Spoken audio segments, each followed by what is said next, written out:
Khalistan, Balochistan, Pakistan, India, कुछ तारीखी हक़ाइक़ और कुछ तल्ख़ बातें। आजकल खालिस्तान का जो मसला है पूरी दुनिया के अंदर आप कह सकते हैं वो नुमायाँ होया हुआ है और इसी तरह के हालात पाकिस्तान के अंदर भी काफ़ी देर से चल रहे हैं बलूचिस्तान के बारे में। तो मैं आज आपके सामने थोड़े तारीखी हक़ाइक़ लेके आने की कोशिश करूँगा, कुछ बताने की कोशिश करूँगा कि पाकिस्तान और इंडिया का जो ख़ित्ता है, यहाँ के जो लोग हैं, इतनी तारीख गुज़रने के बावजूद, इतने तजर्बात और तल्ख़ तजर्बात होने के बावजूद आज भी हम कुछ नहीं सीख सके और आज भी दूसरी जो अक़वाम है, दूसरी कौमें जो हैं उनके हाथ में खिलौना बने हुए हैं। थोड़ा सा हम इसके बारे में तारीखी पहलू के तौर पर देखना पड़ेगा कि इनके पीछे मसले मसाइल क्या हैं, ताकि आपको इस बात को समझने में आसानी हो। जो खालिस्तान का मसला भी जो रिसेंटली पेश आया, ये आज का मसला नहीं है, ये पुराना मसला है। लेकिन इसके अंदर जो नुमाया, इसके अंदर आपके साथ जो हीट जो क्रिएट हुई है वो हुई है 2023 के अंदर। जो खालिस्तान का जो लीडर जो कनाडा के अंदर रह रहे थे, उनका नाम था हरदीप सिंह निज्जर। उनको वहाँ पे मार दिया गया, जो बड़ा अनफॉर्चुनेट किस्म का इंसिडेंट था। बहुत अफसोस की बात थी कि उनको मार दिया गया, लेकिन इसके साथ पूरी सियासत की गई। जो कनाडा के प्राइम मिनिस्टर हैं जस्टिन ट्रूडो, उन्हें पार्लियामेंट के अंदर आके ऐलान किया कि कहते हैं कनाडा के सिटीजन को मारा गया इंडिया की तरफ। इंडिया पर इल्ज़ाम वगैरह लगाया और उसके ऊपर हमारे पाकिस्तानी भाई जो हैं बड़े जोशो खरोश से बड़ी ताली तोली बजा रहे हैं। ये समझने कोशिश नहीं कर रही कि इसके पीछे तरीक़ी हक़ाइक़ क्या हैं, और हमारे साथ जो होता रहा है हम अपनी तरफ देखने को तैयार नहीं हैं। अब हरदीप सिंह निज्जर जो है, ये सिर्फ एक किरदार नहीं है, इस तरह के किरदार जो है हमारी तारीख में बड़े पड़े हुए हैं। हरदीप सिंह निज्जर जो है वो कनाडा के अंदर इलीगल दाखिल हुए थे वहाँ पे, यानी गैर कानूनी तौर पे, और 2 दफ़ा उनका असाइलम जो है, जो असाइलम की एप्लीकेशन जो होती है वो रिजेक्ट हो गई थी। बाद में जिस तरह भी उनको जाके वहाँ की कनाडा की नेशनलिटी मिल गई। अब कनाडा का प्राइम मिनिस्टर जो है एक बंदे की हिमायत कर रहा है, उसके बारे में बात कर रहा है कि जो उनके मुल्क के अंदर गैर कानूनी तौर पर दाखिल हुए थे। अब अंदाज़ा कर सकते हैं कि ये किस तरह के लोग हैं, इनका किस तरह का माइंड सेट है। अब उनके ऊपर ये नहीं कर तनकीद नहीं कर रहा। देखें, जो बाहर की जितनी वेस्टर्न जो नेशन हैं, जितनी भी कौमें हैं, चाहे वो कनाडा हो, अमेरिका हो, यूके हो, यूरोप हो, ऑस्ट्रेलिया हो, न्यूजीलैंड हो, इन सब का माइंड सेट एक ही तरह का है, क्योंकि उन्होंने इस चीज़ को जान लिया है कि अब जिस दौर से हम गुजर रहे हैं, अगर हमने इससे आगे बढ़ना है, मजबूत होना है, तो हमें हमारी पॉलिसीज़ जो हैं सारी एक तरह की होगी और हमने एक दूसरे को प्रोटेक्ट करना है। और उन्हें हमारी कमज़ोरियाँ भी पता है। यानी आप दावा कर सकते हैं कि एक प्राइम मिनिस्टर जो है कनाडा का, उसको इतनी फिक्र पड़ी हुई है हरदीप सिंह निज्जर साहब की। हालांकि उनका जो कत्ल हुआ बड़ी गलत बात है, लेकिन मैं आपको समझाने की कोशिश कर रहा हूँ। इसी तरह के किरदार से पूरी तारीख बड़ी पड़ी है। थोड़ा सा मैं इस पर आप कहते हैं आपका तो बताने की कोशिश करूँगा ताकि आपको समझने में आसानी हो। वैसे तो मैं एक आम इंसान हूँ, लेकिन मेरी कोशिश यही होती है कि आपको सादा अल्फाज के अंदर इसको बताने की कोशिश की जाए। इसी तरह किरदार आप देख सकते हैं इमाम जो खमीनी थे, जो ईरान के कहते हैं, आप कह सकते हैं उनके जो सुप्रीम लीडर रहे थे, जिन्होंने ईरान के अंदर आके इस्लामी किस्म का आप कह सकते हैं जो इनकलाब के साथ नाम से उनको जाना जाता है, वो भी फ्रांस से आए थे। उनको भी फ्रांस ने पॉलिटिकल असाइलम दिया था 1978 और 9 के अंदर। आप जाकर तारीख में चेक कर सकते हैं। यानी गैर इस्लामी मुल्क जिनको हमारा पूरा इस्लाम जो है उस वक्त भी आज भी इस्लामी मुल्क नहीं मानता, पाकिस्तान में फ्रांस के खिलाफ मुजाहरे हो रहे होते हैं, बड़ा कुछ हो रहा होता है वहाँ से। हमारे नबी सल्लल्लाहु अलैहि वसल्लम के बारे में कार्टून भी छापे गए, सब कुछ किया गया। और एक गैर मुस्लिम मुल्क जो है वो एक मुसलमान लीडर को, जो भी उस वक्त है, उसको पॉलिटिकल असाइलम दे रहा है, यानी पनाहगज़ीन। उसका पनाहगज़ीन की जो एप्लीकेशन होती है वो हुई है, अप्रूव किया गया उसको पनाहगज़ीन के तौर पर। और वहाँ से फ्रांस से एयर फ्रांस के प्लेन के ऊपर, यानी एयर फ्रांस के जहाज़ के ऊपर वो ईरान में दाखिल होते हैं 1979 के अंदर, ऐसे फाते के तौर पर, इनकलाब लेके। ये अंदाज़ा कर सकते हैं कि हम किस किस्म के लोग हैं, हमारी कौमें किस किस्म की हैं कि एक बंदा जिसको हम इस्लाम का बहुत बड़ा लीडर माना हुआ है, हमारे ईरान के लोगों ने जो सुप्रीम लीडर माना हुआ है, उसी के मामलात के ऊपर आज ईरान जो जहाँ पे मजहबी इंतखाब पसंदी जो है जिस मकाम में पहुंची हुई है। अब हालांकि ईरान जो उसकी बहुत बड़ी तारीख है, और उसका बंदा जो है वो गैर मुस्लिम मुल्क से आ रहा है, वही फ्रांस से आ रहा है। यानी आप दादा कर सकते हैं तारीख इनकी तारीख किस तरह बड़ी पड़ी है, किस तरह इन्होंने हमें इस्तेमाल किया। इसी तरह के हालात आप आगे जाकर चेक कर सकते हैं ओसामा बिन लादेन के बारे में। ये ओसामा बिन लादेन भी वही है था जो CIA का, FBI का आप कह सकते हैं, जो इनका कहते हैं, जो आप कहते हैं एक एजेंट आया था, जो बाद में पहले बड़ा फ्रीडम फाइटर थे, बाद में इसी को दुनिया का सबसे बड़ा आप टेररिस्ट डिक्लेयर किया गया। इसके बाद भी ज़्यादा तरीके में नहीं जाऊँगा, सब चीज़ें वहाँ पड़ी हुई हैं, ऑनलाइन सारी रिसर्च मौजूद है, मैं आपको बोर नहीं करूँगा, आप जाकर चेक कर सकते हैं किस तरह बाद में फिर उसको बनाया गया। पहले एजेंट था, पहले उनका एसेट था, बाद में लाइबिलिटी बन गई, और लाइबिलिटी भी ऐसी बनी कि दुनिया का सबसे बड़ा टेररिस्ट करार दे के, ताकि दुनिया सिर्फ उसी से जो मसले मसाइल पैदा हो रहे हैं, और पाकिस्तान के अंदर आकर उसका मारा गया। पाकिस्तान की फ़ौज जो है, हुकूमत जो है, बिल्कुल कुछ नहीं कर सकी, सब मुनाफिकत और झूठ आपके सामने है। इसी तरह का एक किरदार है, इतना बड़ा किरदार तो नहीं है, लेकिन छोटा किरदार, लेकिन उसकी बड़ी अहमियत रही है पाकिस्तान के अंदर, वो है अल्ताफ़ हुसैन साहब। अल्ताफ़ हुसैन साहब का भी यहाँ पे यूके के अंदर यहाँ पे असाइलम दिया गया, यहाँ पे वो अभी भी यहाँ पे मौजूद हैं। इन्होंने पाकिस्तान के अंदर आप कह सकते हैं लास्ट 20 के साल के अंदर, 20-30 साल के अंदर पूरा आप कह सकते हैं वहाँ पे दहशत फैलाई हुई थी कराची के एरियाज़ में ख़ास तौर पे। यानी वहाँ पे जो जो कत्ल गारत होती थी, पूरा शहर उनकी एक उंगली के इशारे से ऊपर नीचे हो रहा था। इसमें भी हमारी इस्टेब्लिशमेंट का, हमारी आर्मी का किरदार है, क्योंकि उस वक्त उनको ये चीज़ें सूट कर रही थी। उस वक्त अल्ताफ़ हुसैन के इनके बंदे भी पार्लियामेंट में मौजूद थे, गवर्नर भी थे। ये लॉन्गेस्ट सर्विंग जो गवर्नर है सिंध का, वो इन्हीं की पार्टी MKM से आया था। और यहाँ से बैठ कर टेलीफोन के ऊपर पाकिस्तान के ऊपर जो कॉलिंग वगैरह होती थी, वहाँ पे यहाँ सीरियस धमकियाँ दी जाती पाकिस्तानी लोगों को दहशतगर्दी के नाम के ऊपर। यहाँ पे इनको पकड़ने वाला कोई नहीं था। अभी भी इनके ऊपर कदम मनी लॉन्ड्रिंग के कितने केसेस वगैरह हुए, लेकिन अभी तक उसका कोई नतीजा निकल नहीं सका। हालांकि जिस बंदे को पकड़ना होता है ना, आम बंदे को, उसको मिनट में पकड़ लेते हैं यहाँ पे आके। ये दावा कर सकते हैं कि क्योंकि इनकी एक पॉलिसीज है ना, इनको पता है इनको कौम को किस तरह कंट्रोल करना, हमारी कमजोरियाँ क्या हैं उनके हाथ में है, तो हम इनको कुछ नहीं कर सकते। ये आपके सामने सारा कुछ है। इसी तरह आप आगे बढ़ते हैं तो पाकिस्तान के ऊपर आते हैं। पाकिस्तान के अंदर और भी कई मामला आता है। ये मैंने आपको 2-3 चीज़ें पेश की हैं। अब खालिस्तान के अब मैं पाकिस्तान में आने से पहले थोड़ा मैं खालिस्तान के ऊपर थोड़ा सा मैं बात करना चाहूँगा कि खालिस्तान का ये मसला पेश आया वो उनका मसला है। और जो इंडिया के अंदर जो मसला पेश आया, जो बंदे बात कर रहे हैं, वो देखें वो जिस तरह भी चाहते हैं, मैं उन पर तनकीद नहीं करता, लेकिन ये बात बताने में कोशिश करूँगा कि किस तरह कि कनाडा के अंदर बैठ के वहाँ के जो लोग कह रहे हैं कि एक बंदा वो कह रहे हैं कि वो फ्रीडम फाइटर है। यानी वो एक फ्रीडम फाइटर नहीं कह सकते आप, वो जो बाहर का मीडिया है वो उसको कह रहा है कि वो एक्टिविस्ट है, यानी वो अपनी एक तहरीक चला रहे हैं उनको ना। हालांकि इंडिया ने इस खालिस्तान को, और जो आप कह सकते हैं हरदीप सिंह निज्जर साहब हैं, उनको उन्होंने टेररिस्ट डिक्लेयर किया होगा। इस तरह और भी लीडर जो हैं, क्योंकि कोई मुल्क नहीं चाहता कि उनका मुल्क तकसीम हो, वहाँ मसले मसाइल पैदा हो। वहाँ पे इंडिया के अंदर एक पुरअमन कंट्री है, वहाँ पे डेमोक्रेसी है, जमहूरियत है। लेकिन आप देख लें कनाडा के अंदर ये वही तरीका है जो मैंने पहले बताने की कोशिश की है। फ्रांस को चेक कर लें, जितना हमें नहीं आया था, और भी कई किरदार इस तरह के बड़े पड़े हैं हमारे यहाँ, जो हमारे साथ होता रहा है। यहाँ भी ऐसा ही, अभी भी ऐसे हो रहा है। अब ये सिख हज़रात हैं जो खालिस्तान के जो चाहते हैं, ये उनको सोचना पड़ेगा कि वो अपनी तरीके से उन्हें कोई सबक सीखना है कि नहीं सीखना, ये उनके ऊपर है। मेरा उनसे सादा सवाल है, अब क्यूबेक जो है वो कनाडा की एक रियासत है। वहाँ पे भी जो कहते हैं, वो भी उनका रेफरेंडम भी कई वहाँ पे हो चुका है, वो भी कनाडा से आज़ादी चाहते हैं, उनके कई लोग हैं। जो लास्ट रेफरेंडम वहाँ पे हुआ था वो 1995 में हुआ था, जिसमें बहुत ही थोड़े से मार्जिन के साथ जो नो वोट था वो जीत गया था जो कनाडा से आज़ादी लेने के चक्कर के अंदर। अब मेरी आपसे दरख्वास्त है कि, और आपसे एक रिक्वेस्ट है कि सोचने की कोशिश करें कि क्यूबिक का बंदा जो है, जो कनाडा का बंदे हैं, वहाँ पे जो फ्रीडम जो चाहते हैं कनाडा से, वो जाके इंडिया में बैठ जाएं या पाकिस्तान के अंदर बैठ जाएं और वहाँ से तहरीक चलाएं आके। और वैसे आप कह सकते हैं कनाडा किसी बंदे को अगवा कर लें, या जो मर्जी वहाँ चक्कर चक्कर हो जाए, उनके जो हाई कमीशन के लोग हैं, जो भी तहरीक चलाएं वहाँ पे आज़ादी की, और वहाँ से बैठ कर तकरीरें करें, जो मर्जी करें, और इंडिया उनकी हमायत करे, पाकिस्तान उनकी हमायत करे। क्या ये मुमकिन है? कनाडा और जितनी वेस्टर्न कंट्रीज़ हैं, जो अमेरिका है, क्या इस बात को कबूल करेंगे वो इस चीज़ को? कि हालांकि वो फ्रीडम फाइटर ही होंगे ना, वो कहेंगे जी हम कनाडा से आज़ादी चाहते हैं, जो मर्जी हो जाए, वहाँ बड़ी बड़ी बातें भी करें, बड़ी बड़ी तकरीरें भी करें, सब कुछ करें, कभी भी ये अलाउ नहीं करेंगे। और यही पॉइंट आपको समझने की ज़रूरत है। इसी को सामने रखते हुए अगर आप देखें कि स्कॉटलैंड के अंदर भी इसी तरह का रेफरेंडम हो चुका हुआ है, या 2014 के अंदर, 2014 के अंदर, वहाँ पे भी ऐसे हुआ था। स्कॉटलैंड ने कहा था हमें इंग्लैंड से, यूनाइटेड किंगडम से हमें आज़ादी चाहिए, हम अपना मुल्क चाहते हैं। यहाँ पे तूफान बर्पा हो गया था यहाँ पे आके। अब किसी मुल्क ने आकर, कभी इंडिया ने, पाकिस्तान ने, इन मुल्कों ने आकर कभी भी इनकी चीज़ों के अंदर मुदाखलत करने की कोशिश नहीं की। कभी ना पाकिस्तान ने कहा है, ना इंडिया ने कहा, ना किसी और ज़्यादा मुल्कों ने कहा। हमारे खास तौर पर हमारे जो गरीब मुल्क जो होते हैं, मुस्लिम ममालिक जो हैं, कभी भी आके नहीं कहा जी हम स्कॉटलैंड की हिमायत करते हैं, हम उनकी आज़ादी के साथ खड़े हुए हैं, क्योंकि हमारे अपने मसले मसाइल कम नहीं होते। और दूसरी बात यह कि हमारे अंदर हम अपने आप को उस मुकाम पे दुनिया में नहीं लेके आ सके कि हमारी भी कुछ सुनी जाए, और यही सबसे बड़ी हमारी वीकनेस है।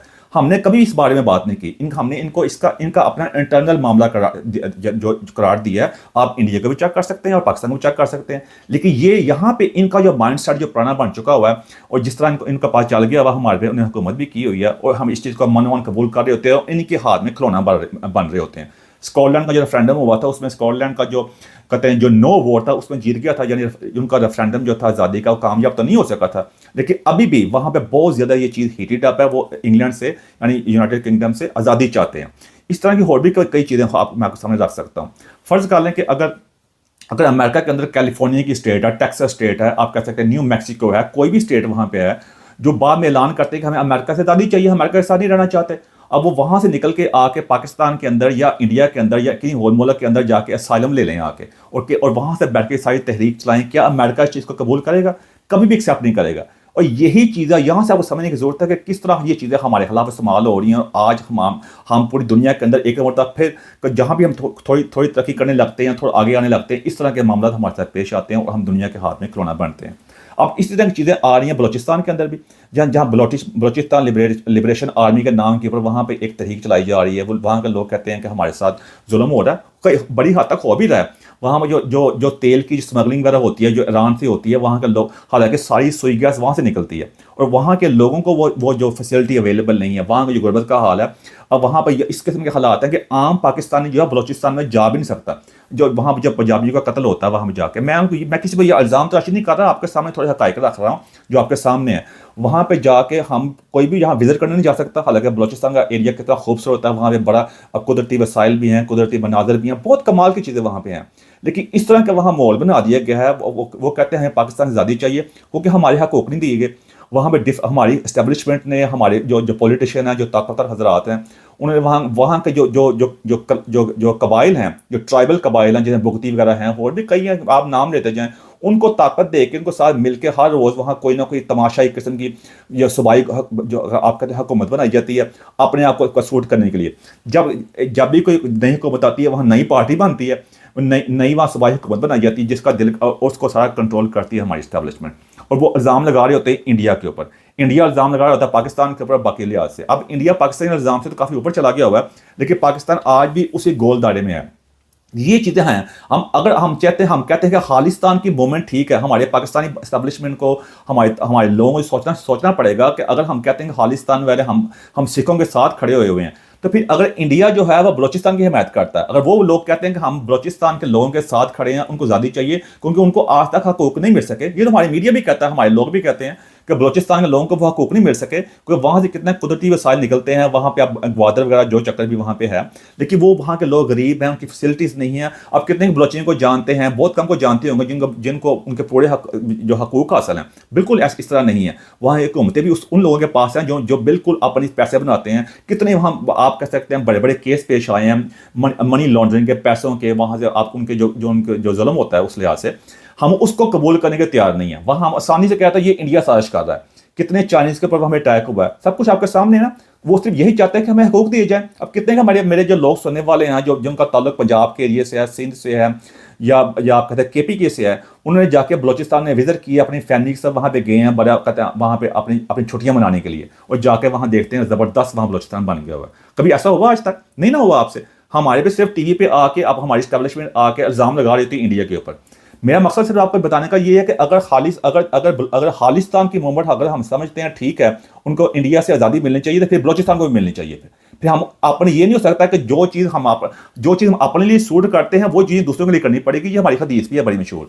ये ऐसा नहीं हो सकता, ये मुनाफकत होती है। और इसी मुनाफकत ने आज देख लें पाकिस्तान, इंडिया तो किसी न किसी तरह आगे पहुंच रहा है और आगे जा रहा है, की डायरेक्शन ठीक है, लेकिन हमारी डायरेक्शन खराब हो चुकी है। हर मामला के अंदर हमारे से आज तक कश्मीर तो आज़ाद नहीं हो सका। हम जाके फ़लस्तीन के मामे बन रहे होते हैं, जाके वहाँ हमने ये करना वो करना है। अपने हमारे ऊपर हमारी एक सारी तरीक उठा कर देख लें, हमारे पे आगे कभी अरबन ने हुकूमत की है, कभी मुगलों ने की है, फिर गोरों ने हुकूमत की है, जो बाकी लोग करते रहे हैं और हम आपस में लड़ते रहे हैं। और बाहर से जो लोग आते हैं उनको अपना मसीहा बनाकर, उनको अपना सेवियर बनाकर हम बड़ी बड़ी बातें करते रहेंगे, हमें बचाएंगे आके। और इसी वजह से आज हमारी सारी तारीख इस चीज़ से बड़ी पड़ी हुई है। और यही हाल आज की 21st सेंचुरी के अंदर, जब दुनिया कहाँ से कहाँ पहुँच गई हुई है, वही हाल हमारे साथ हो रहा है कि आप देख रहे हैं खालिस्तान के नाम के ऊपर जो इंडिया का ब्लैकमेल किया जा रहा है।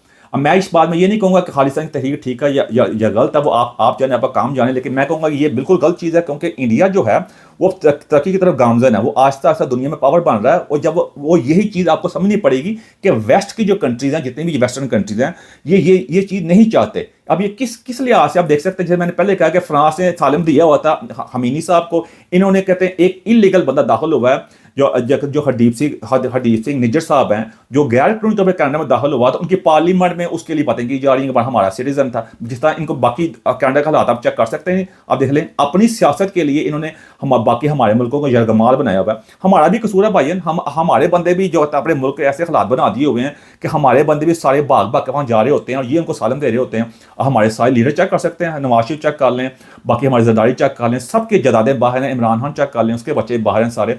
हमने खुद ही अपने हाथ पैर काट के हवाले कर दिए हुए हैं। इंडिया का चेक कर लें, हालांकि इंडिया कितनी तरक्की कर रहा है, लेकिन उनके बंदे भी कहते हैं अपने अपने उनके पंजाब के अंदर भी सारे लोग या अपने वीज़े अप्लाई कर रहे हैं पैसे दे दे के, वहाँ पे कोई ऑस्ट्रेलिया भाग रहा है, कोई अमेरिका भाग रहा है, कोई कहते हैं यूके यूरोप वगैरह। कितने इंडियन जो है गैर कानूनी तौर पर अमेरिका में दाखिल होते हैं, कनाडा में जाते हैं। आप देख लें जो कनाडा सिखों से बड़ा पड़ा हुआ है। ये हमारा भी कसूर है, हमने आबादी के इतने बड़े पहाड़ बना दिए हुए हैं और ऐसे हालात बना दिए हुए हैं तो हम खुद ही अपने आप इनसे ब्लैकमेल होते हैं, वो हमारे साथ खेलते हैं।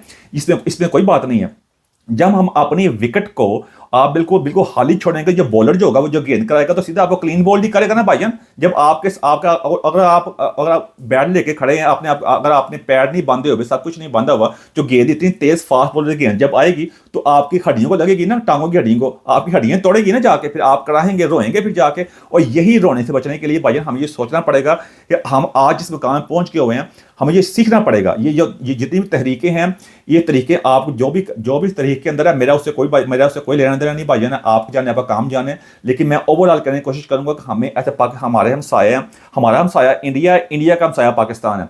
अपने हमसाया आप चेंज नहीं कर सकते। जिस तरह यूरोप, जिस तरह फ्रांस और इंग्लैंड की आपस में बहुत ज़्यादा आप कहते हैं टसल होती थी, बड़ी लड़ाई होती थी, लेकिन इस चीज़ को जान लिया। आज उनको फौज की जरूरत ही नहीं है भाईजान। है यूरोप को अमेरिका और कनाडा का आपस के अंदर, इंग्लैंड का आपस में लड़ने की फौज की जरूरत है कोई? इनकी सारी की सारी जो फौजी जो चीज़ें वगैरह हैं वो सारी बाहर के मुल्कों के लिए इस्तेमाल हो रही हैं। उन्होंने इस चीज़ को राज को जान लिया, इसी वजह से हमारे सारे लोग यहाँ आना चाहते हैं।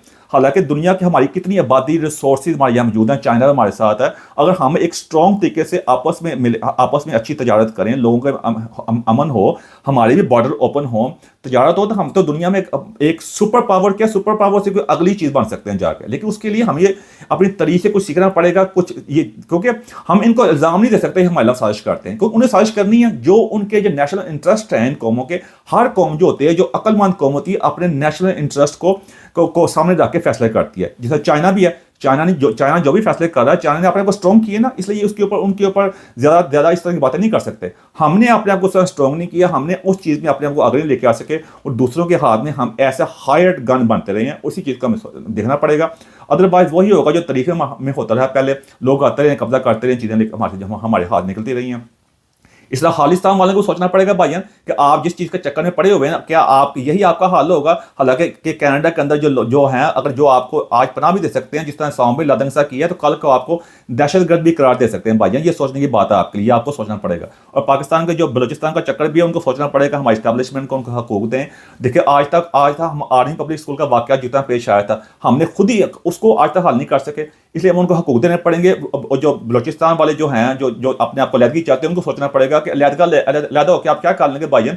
एक आपस में मिल के ही हम एक अच्छा मुल्क और एक खुशहाल अपना मुस्तकबिल लेकर आ सकते हैं। अलहदा होंगे, फिर वही मसले मसाइल पैदा होंगे, और वही आप देखें अलहदा होकर आप कोई ऐसी कोई तोप नहीं चला लेंगे। मैं सीधी सीधी बात है भाई। इसलिए हम एस्टैब्लिशमेंट को सोचना पड़ेगा, पाकिस्तानी को सोचना पड़ेगा, इंडिया को सोचना पड़ेगा कि आपस की इस चीज़ें से बाहर आना पड़ेगा, इससे उठ कर सोचना पड़ेगा।